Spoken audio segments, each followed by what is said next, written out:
Nakachimpo tayo. Andun yung pulot, oh. Ang galing. Ang galing-galing. Ang galing-galing.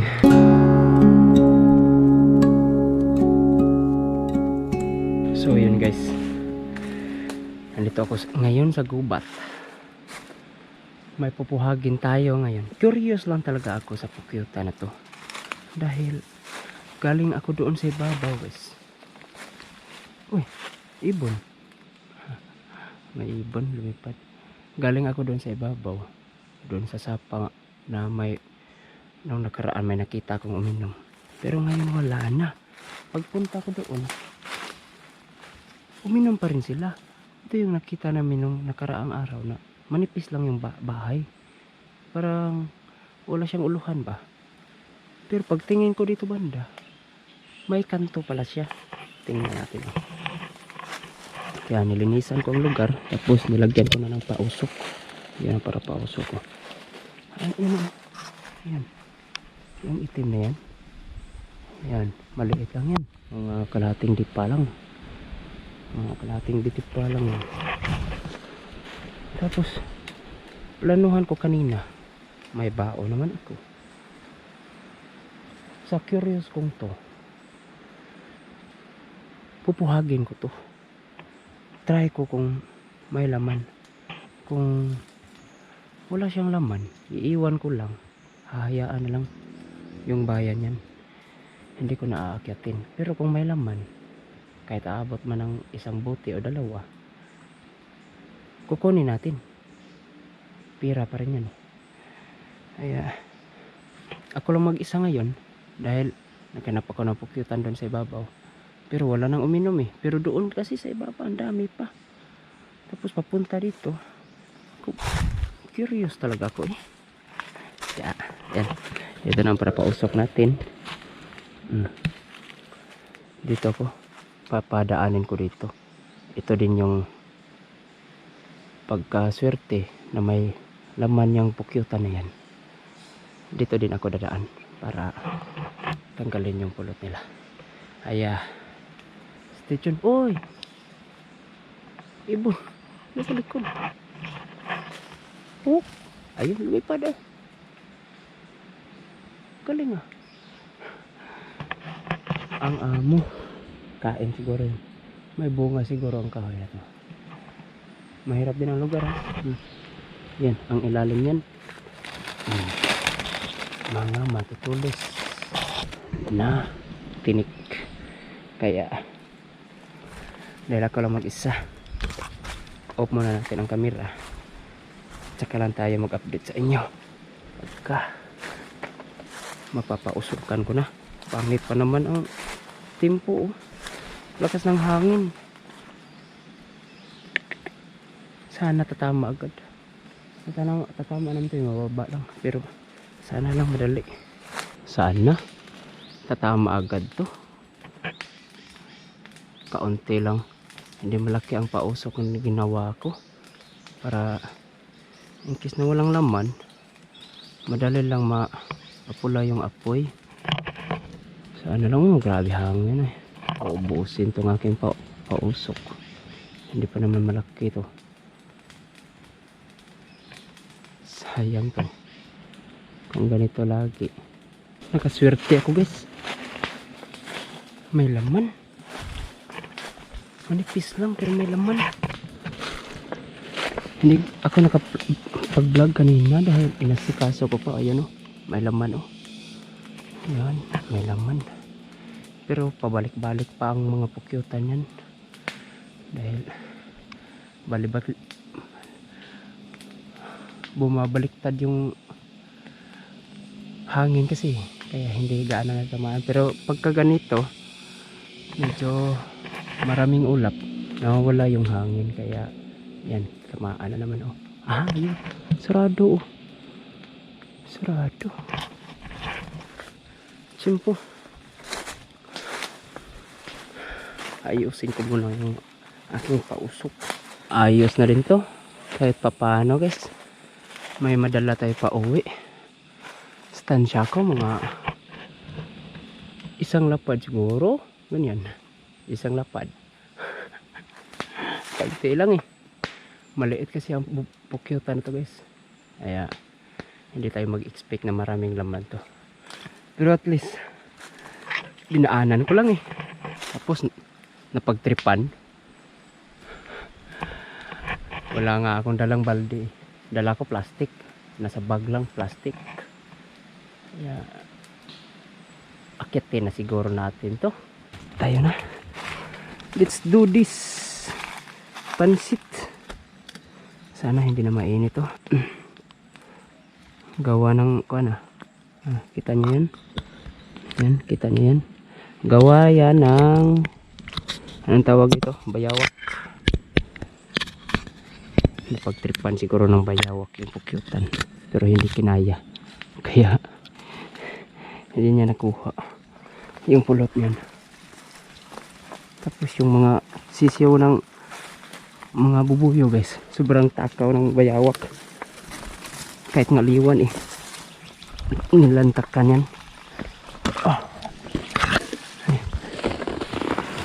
Iyay, pwede naman sanang mamaya to pero sa akin lang kasi baka maabutan tayo ng gabi pauwi, kaya ngayon na lang palis-lihis na, daplis-daplis yung hangin kaya hindi tayo gaanong tatamaan ng usok.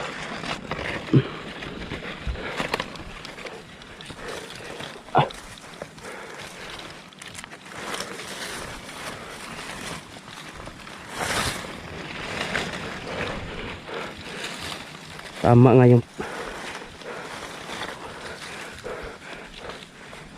nga yung hinala ko kanina na dami pang natirang pukyutan yung hinala ko kanina guys, tama na pagka yung pukyutan ay iinom talaga ng tubig, may posibilidad talaga na marami ang pulot. Hala, ang tanga ko, dami pala nito guys, pero at least talaga nasubukan kahit plastic lang.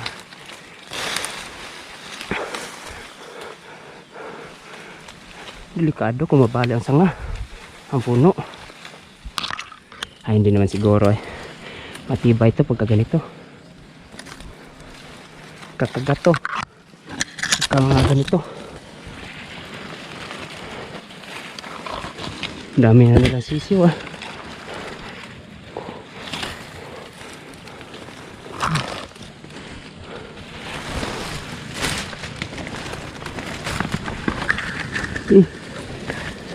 may sumasabit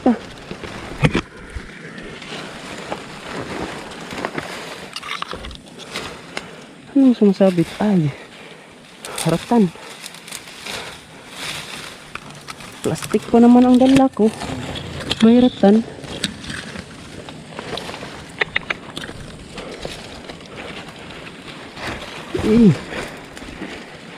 Ya pala, hala dami, pati bubuyog dami pa.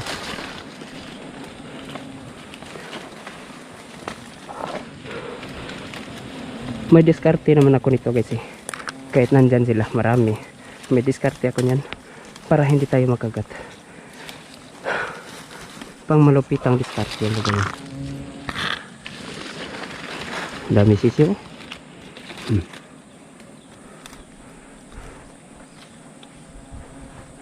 Babalik talaga sila dahil marami ang kanilang pulot, kaya ang gagawin bang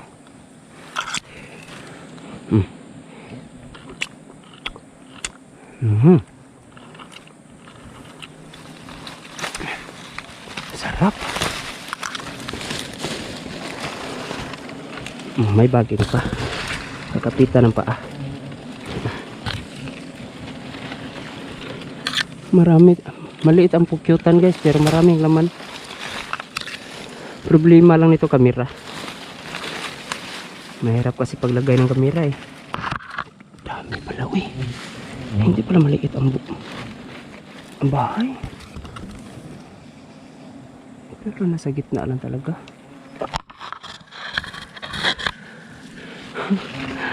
Ay, swerte. Nakachimpo guys, sorry. Nakachimpo tayo. Andun yung pulot oh. Ang galing. Ang galing-galing. Ang galing-galing. Nasurtihan ko. Ayos. Kala ko walang laman. Dami pala. Hirap ang sitwasyon na to ah. Plastic pa naman.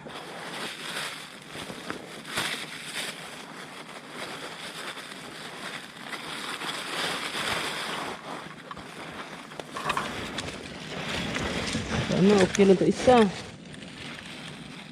Baka mabutas.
May ano ang tawag ito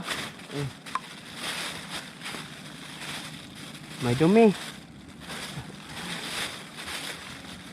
ay dudublihin ko muna para safety talaga.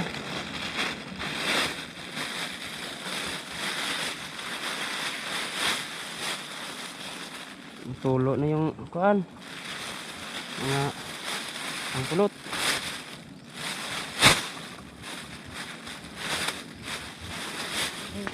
Na yung pulot.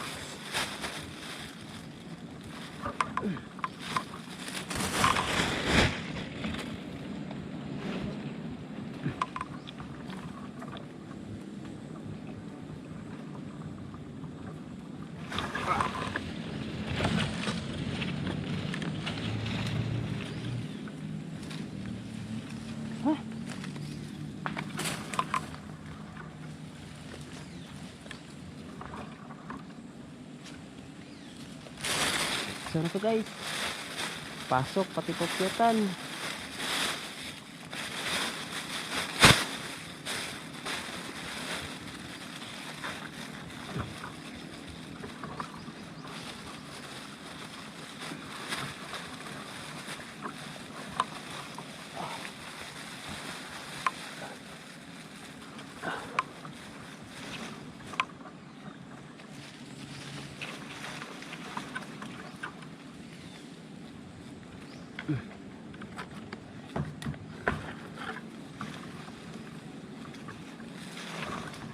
Oops.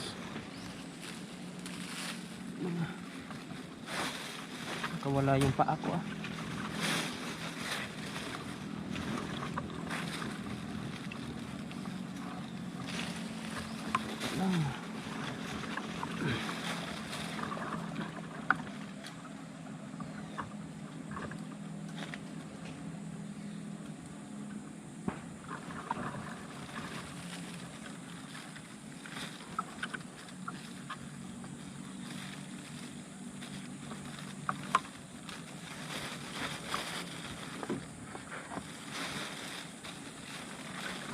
pag hindi gagana.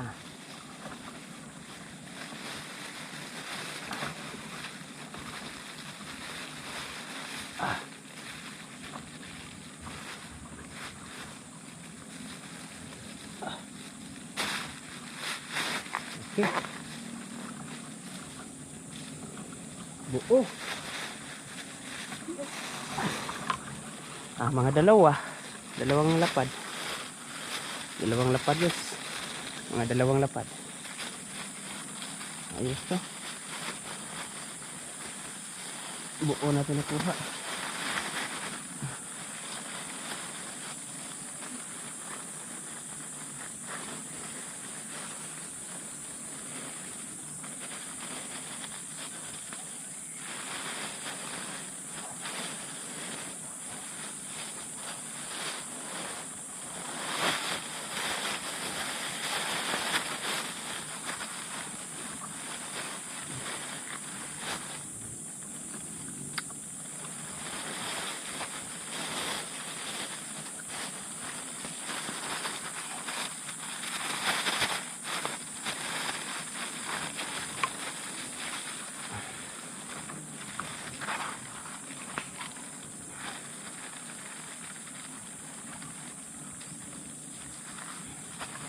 Ayos na rin kahit paano.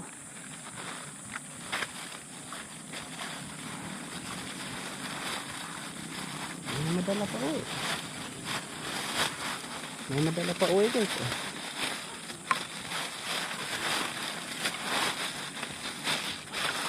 Yung duda ko talaga. Buti na lang dinaan ko.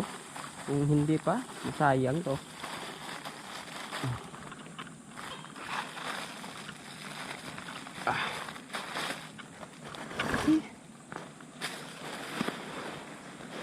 Ayos ang pagkadala.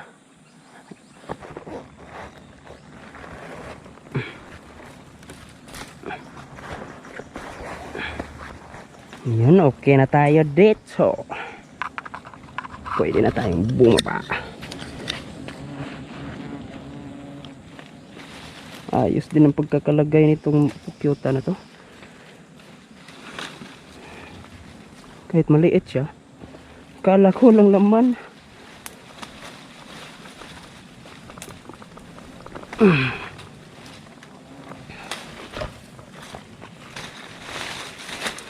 Buti na lang sinabayan ko yung duda ko.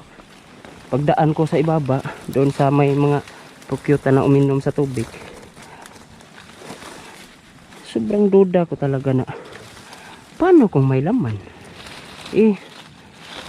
Ang pukyutan kasi na walang laman ni tubig, hindi yan iinom.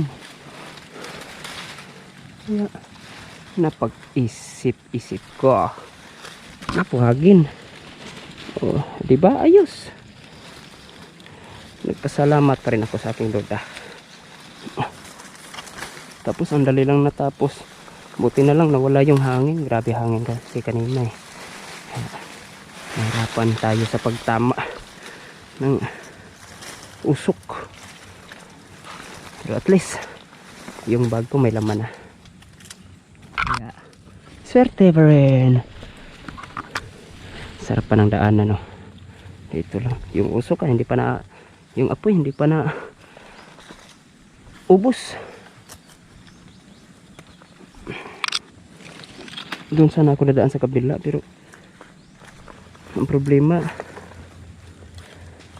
may kuha naman baging ng ratan. Kaya dito na lang ako dumaan.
Tapos ng laban. Ayos. Kahit konti lang to. Sobrang liit naman din naman ang pukyutan eh. Pwede pala plastic. Diretso na. Ganun.